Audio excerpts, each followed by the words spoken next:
It's been a while since I did a Quickies episode, so let's do another video where I discuss a few shorter games that don't offer that much to talk about. Contrast is a game that I want to like more than I actually do. Now this might sound like a backhanded compliment for a bad game, but rest assured I don't think Contrast is a bad game, not at all. However, I feel that it's a rather bare bones affair that seems to be incomplete in certain spots. The setup is that we're in 1920s era Paris, and it's here where I already have to congratulate the game for its stunning aesthetic. While the parts of Paris we get to see aren't terribly extensive, they still paint an evocative picture. Especially with the many places where the world seems like it's falling apart or warped in some form. It's just a shame that this never really gets explored much. Why does Paris in this game look the way it does? No idea.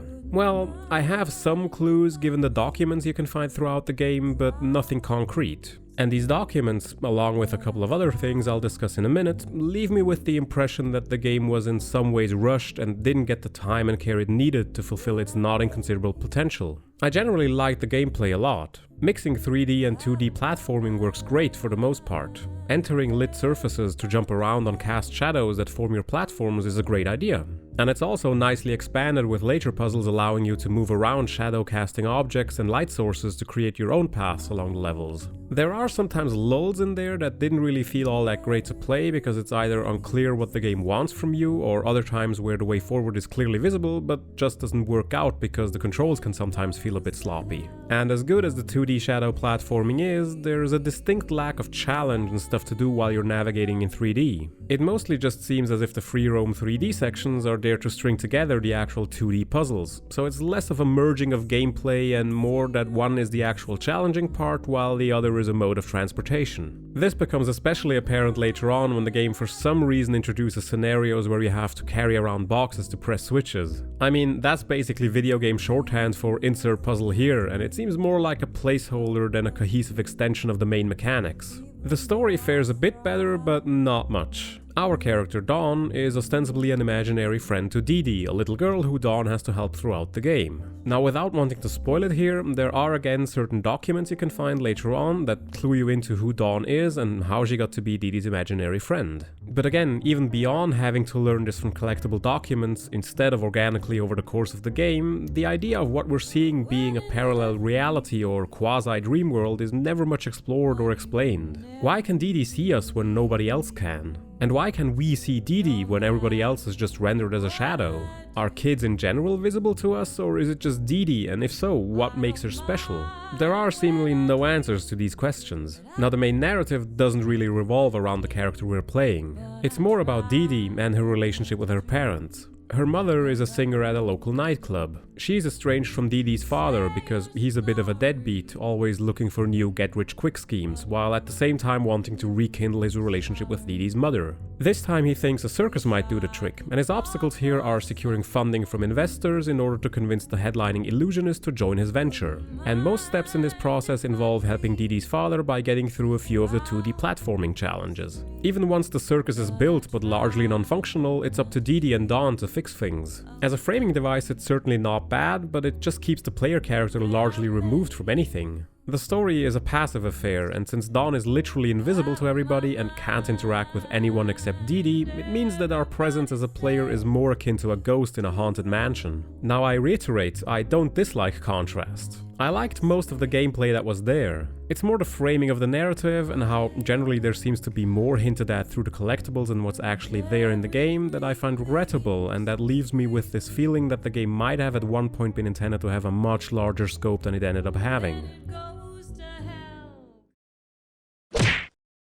Carto is a game that immediately put me in a good mood when I started playing it. Every pore of it exudes this wholesome childlike wonder I remember from the games I've played when I was a kid, from the cute aesthetic to the heartfelt and sincere little stories you can find in there. And it's all expressed through a simple and easy to understand mechanic. At its heart, Carto is a puzzle game where you have the ability to rearrange tiles that make up any given level and create your own map to traverse and explore. You can rearrange and rotate these tiles around, but for them to neatly fit together, the sides of the tiles you want to put next to each other have to match up. So a land tile can only be put next to another land tile and not sea tiles. There are obviously appropriate tiles that feature multiple terrain types, so you can form connections between disparate tiles so you can cross over from one to the other. It's a very simple but cleverly implemented mechanic, and it's used with surprising variety. While you start out by simply exploring these levels in order to pick up additional map pieces to place, you also have to solve a variety of puzzles with those pieces in order to find new parts of the map. The puzzles become progressively more involved, and a lot of it requires paying attention to the dialogue and interpret some of the things characters tell you. This can, for example, mean placing a tile at a specific spot to form an island's northernmost spot, or aligning a couple of tiles in a certain way to generate new terrain in between them. Like in this example, where you're given the task of finding something in a tile that's surrounded by snowy flowers on all sides. You then have to arrange these tiles so that the empty tile in the middle is surrounded by the aforementioned flowers, upon which a new tile spawns to solve the puzzle.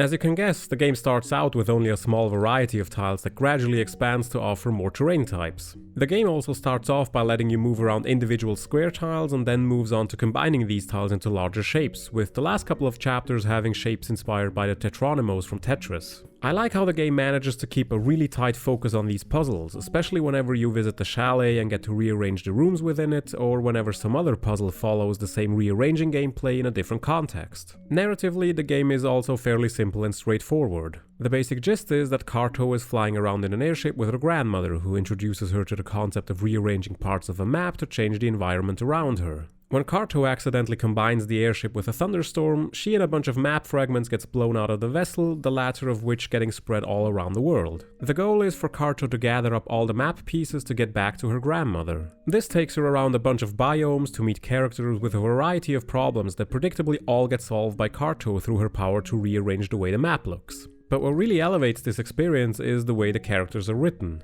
Each of the chapters focuses on different biomes that are inhabited by a unique tribe of people. They all exhibit unique characteristics that befit their respective biomes and manage to frame stories that fit their settings nicely. There's a wholesomeness to the writing and the little stories you get to experience that's often lacking in many modern games, which is why it made me feel like a kid again. Add to that the gorgeous visuals and soundtrack, and I have absolutely no qualms recommending Carto to anyone looking for a relaxing little puzzle game that makes you feel all warm and fuzzy inside once you're done with it. Honestly, Celeste is a game that I don't think I really need to delve deep into. If you want the final verdict here, it's this. Go play this game, it's great. That doesn't mean that I have nothing to say about it, but I think Celeste is also worth it to just experience without knowing too much about it. And I say that because, whether intended or not, Celeste is probably one of the best examples of nostalgia in gaming. It's not a Shovel Knight-esque recreation of old school gaming, it does come with a lot of modern creature comforts. But at its heart, just like Carto, the previous game I discussed, it maintains a purity and simplicity in its design and a wholesomeness in its narrative that I feel has sometimes been lost over the years of gaming maturing into a quote-unquote art form.